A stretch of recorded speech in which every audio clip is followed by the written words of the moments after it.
Bildung ist eine wichtige Grundlage für unsere Gesellschaft.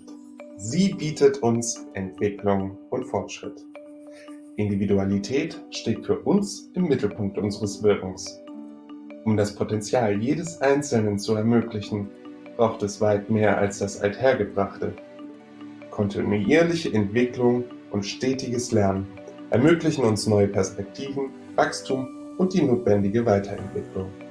Wir sind ein leidenschaftliches und engagiertes Team und davon überzeugt, dass Bildung unsere Zukunft gestaltet. Wir setzen uns aktiv für die Bildungsentwicklung ein, durch die Förderung von Schülerinnen und Schülern in Tansania mit unserem Stipendium, die Umsetzung von Schulprojekten in Deutschland und Workshops für Gruppenleitungen und maßgeschneiderte Entwicklungsprozesse für Einzelpersonen und Unternehmen. Wir sind die Kipaji Unternehmensgruppe.